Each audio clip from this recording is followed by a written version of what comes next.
all of 16 tenses in English. Jadi sebelum kita mempelajari ke-16 tenses keseluruhan, kita harus menguasai dulu tentang basicnya. Di samping simple present tense akan ada juga past tense yang nanti akan kita bahas. Tapi sebelumnya kita akan membahas simple present tense dulu. Jadi simple present tense ini kegunaannya adalah untuk menceritakan suatu tindakan atau kejadian yang terjadi saat ini, serta juga untuk menceritakan suatu kejadian yang terjadi secara berurutan atau teratur tanpa henti. Nah, untuk rumusnya kita ada rumus seperti ini. Rumus yang digunakan adalah untuk ada positif kita ada subject plus verb 1. Di sini kita menggunakan verb 1 dan ditambahkan dengan imbuhan s atau es. Kemudian untuk negatifnya we have as plus do or does plus not plus be. Nah, for do or does ini kita gunakan seperti ini. Do digunakan untuk seperti I, you, we, they. Seperti itu. Sedangkan untuk yang does digunakan untuk he, she, it. Jadi diingat-ingat untuk does itu adalah he, she, it, sedangkan do adalah I, you, we, they. Kemudian untuk pertanyaannya kita ada do or does plus subject plus verb 1. Kita masuk ke contohnya. Bisa dilihat di sini ada contoh Mark practices the dances every day. Jadi bisa dilihat ini adalah bentuk positif dari simple present tense. Mark as subject, practices is a verb atau kata kerja, dan di sini ditambahkan imbuhan s seperti yang diterapkan dalam rumus ini. Kemudian the dance is predicate, and everyday ini adalah keterangan waktunya. Begitu. Kemudian untuk yang negatif, Giselle doesn't or does not want to share the cupcakes. Di sini kita menggunakan does karena Giselle ini adalah she. Karena she itu adalah does seperti yang saya jelaskan tadi. Kemudian untuk pertanyaannya, do you know how to make good cupcakes? Jangan lupa kalau pertanyaan ini yang didahulukan adalah do or does-nya. Jangan ke subjek dulu tapi do or does. Setelah itu baru masuk ke subjek, kemudian kata kerja dan lain sebagainya. Nah, sampai sini ada yang mau ditanyakan? Cukup. Baik, karena tidak ada pertanyaan, langsung saja saya masuk ke soal latihan. Di sini saya ada pertanyaan.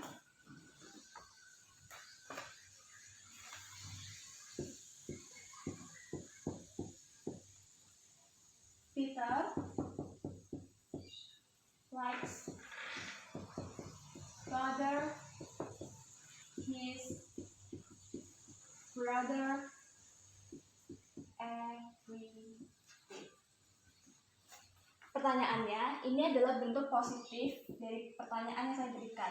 Peter likes father, his brother every day.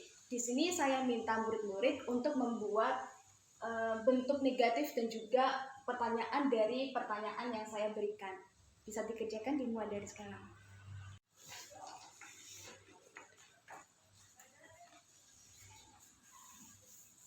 Peter does not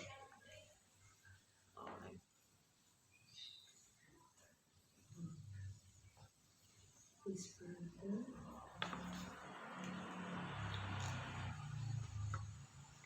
every day.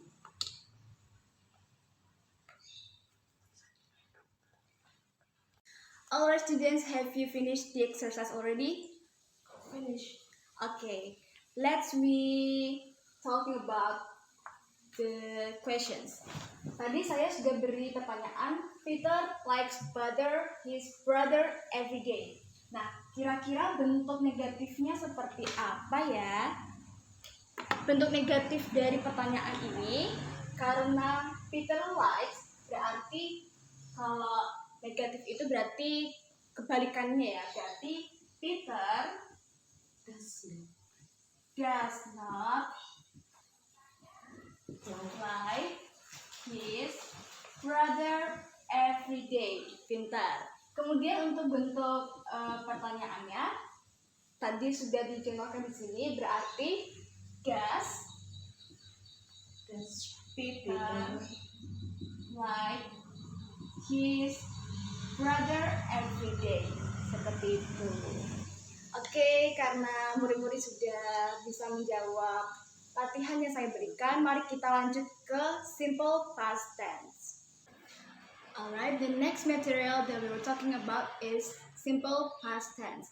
So, simple past tense itu hampir sama dengan simple present tense, hanya saja ini bentuk dari lampau. Jika tadi kita sudah bahas simple present tense itu adalah penanda waktu yang terjadi saat ini, tidak halnya dengan simple past tense. Kita ambil simple past tense dari kata past.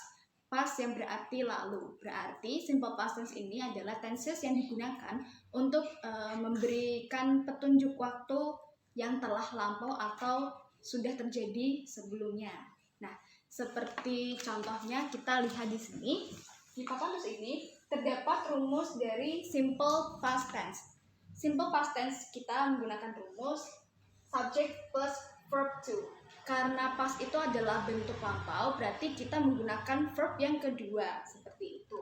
Mungkin buat yang masih bingung, bedanya verb 1, verb 2, dan verb 3 itu seperti apa sih, Bu? Nah, saya jelaskan sedikit. Jadi verb 1 itu digunakan untuk present, kemudian past itu verb 2 digunakan untuk tenses past, kemudian yang verb 3 itu digunakan untuk verb future atau yang akan datang. Jadi itu perbedaan dari verb 1, verb 2, dan juga verb 3.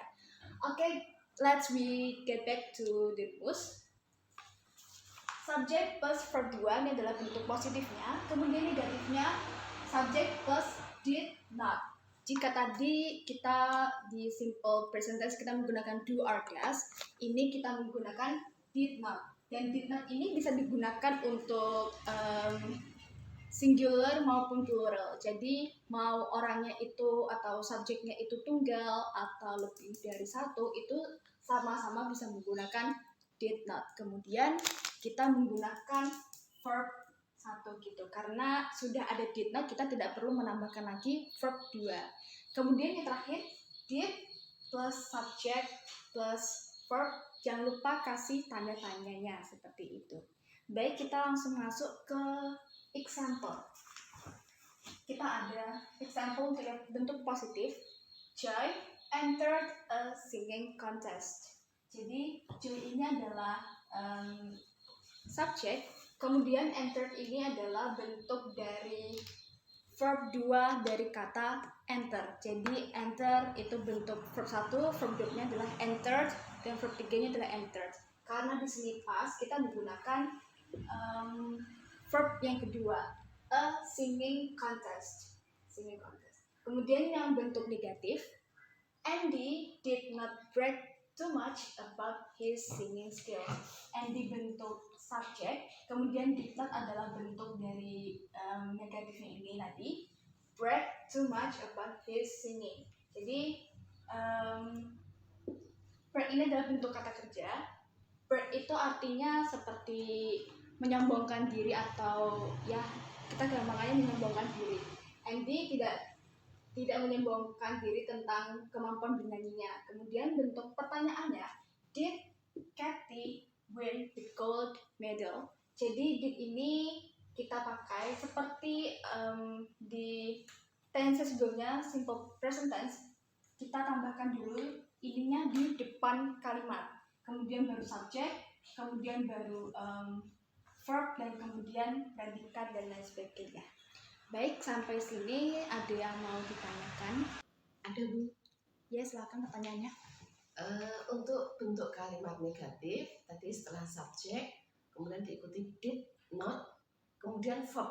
Verbnya itu verb 1 atau 2 yang bentuk negatif. Baik, terima kasih pertanyaannya. Sekarang kita akan membahas tentang bentuk negatif dari kalimat ini. Andy did not brag too much about his singing skills. Karena sudah ada did not, berarti kita untuk verbnya kita menggunakan verb 1 saja karena sudah ada did not. Did not berarti sudah karena ini sudah bentuk past ya, sudah bentuk past dan juga ya karena sudah bentuk past kita menggunakan verb 1. Jadi yang menggunakan verb 2 hanya di bagian kalimat positifnya saja. Jadi karena tadi ini adalah enter, kita pakai verb kedua, tambahkan ed di belakang kata itu. Jadi gampangnya kalau sebenarnya tidak semua verb 2 itu mengandung kata ini, karena ada juga beberapa kata yang juga tidak ada ininya, seperti berlari. Berlari itu ada run, ada ran, kemudian ada run gitu. Berarti tidak semuanya verb 2 itu mengandung unsur d atau ed, karena ya memang sudah begitu bentuknya. Jadi kalau mau membentuk simple past tense, kita harus ingat terlebih dahulu bentuk kedua, verb 2 atau verb 3 dari satu kata itu. Baik, sampai sini masih ada yang mau bertanya lagi? Tidak. Baik, karena sudah cukup, kita langsung saja masuk ke latihannya. So here is the question of our exercise for simple past tense. Kathy joined badminton club 2 days ago. So, Ibu minta murid-murid untuk membuat bentuk negatif dan juga pertanyaan sama seperti materi sebelumnya, buat bentuk negatif dan juga pertanyaan dari Kathy joined badminton club 2 days ago. Bisa dikerjakan dari sekarang.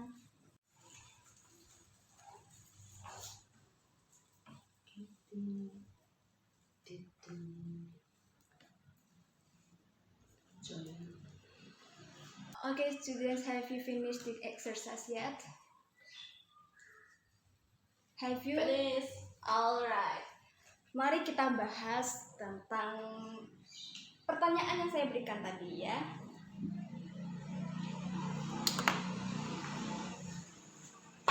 Kita mengikuti rumus dari simple past tense. Nah, kita bahas sama-sama ya. Bentuk positifnya, Kathy joined badminton club 2 days ago. Berarti bentuk negatifnya seperti apa, anak-anak? Bisa didiktekan ibunya? Kathy didn't Kathy did not join to the badminton club 2 days ago. badminton club 2 days ago. 2 days ago. Great! But how about the questions? Did Kathy Okay. Did Join. Kathy join badminton club 2 days ago? badminton club 2 days ago? Great! Wow, murid-murid sudah mulai menguasai kedua tenses ini ya. Bagus, karena kalau murid-murid mau mengerjakan atau mau mempelajari lebih lagi tentang ke-16 tenses bahasa Inggris, murid-murid harus bisa lebih dulu menguasai tentang simple present tense dan juga simple past tense. Great. Alright students, dari semua materi yang sudah Ibu bahas hari ini, kita sudah belajar tentang simple present tense. Kita sudah mempelajari tentang rumusnya juga. Kita juga sudah mempelajari simple past tense dan juga rumus dan bentuk kalimatnya. Nah, dari sini kira-kira ada yang mau bertanya lagi sebelum Ibu tutup kelas hari ini? Bisa diberikan contoh, Bu, untuk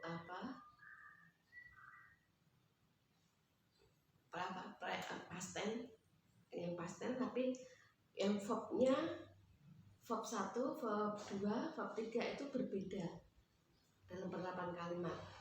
Tadi kalau join tambah ed, nah maksudnya yang verbnya berbeda, yang tidak ditambah ed. Baik, tadi ada yang bertanya bagaimana bentuk verb dari kata-kata yang belakangnya tidak mengandung ed seperti itu ya. Baik, saya akan memberikan contoh. Ini ada kata run. Nah, kita buat verb 1, verb 2, dan verb 3. Nah, untuk verb 1 ya, itu katanya tentu saja run. Kemudian bentuk keduanya adalah ran, dan bentuk ketiganya adalah ran. Jadi walaupun bentuk atau verb kedua dari run adalah ran, tapi kita tidak perlu atau nggak usah menambahkan ed karena ini sudah bentuk verb 2 gitu ya. Jadi kita tidak perlu menambahkan ed lagi di belakangnya. Kemudian apalagi ya? Oh, kata sing. Kata sing untuk verb satunya kita adalah sing, gitu ya. Verb 2-nya adalah sang. Bentuk ketiga atau verb ketiganya adalah sang. Jadi seperti yang saya jelaskan sebelumnya bahwa kata sing ini karena tidak ada kata ed-nya, tidak perlu tambahkan ed karena sang ini sudah berbentuknya verb 2 dan verb ketiganya adalah sang. Jadi kita nggak perlu tambahin, misal sang kan udah bentuk verb kedua, kita tidak perlu menambahkan ed karena ini sudah bentuknya verb 2 seperti itu. Actually there are a lot of kosakata dalam bahasa Inggris yang juga verb kedua dan ketiganya tidak mengandung ed, tapi karena tidak bisa ibu bahas semua karena keterbatasan waktu, jadi kira-kira seperti ini bentuk dari beberapa kosakata bahasa Inggris yang tidak ada huruf ed-nya. Dari sini bisa dipahami ya, murid-murid. Baiklah, sekian dari kelas Ibu hari ini. Terima kasih sudah datang. Thank you for joining this class and thank you for put your attention to this whole class, and kita akan bertemu di kesempatan lainnya. Terima kasih. You're welcome. Okay, that's all from my teaching for simple present tense and simple past tense. Thank you for watching and see you on the next video. Bye bye.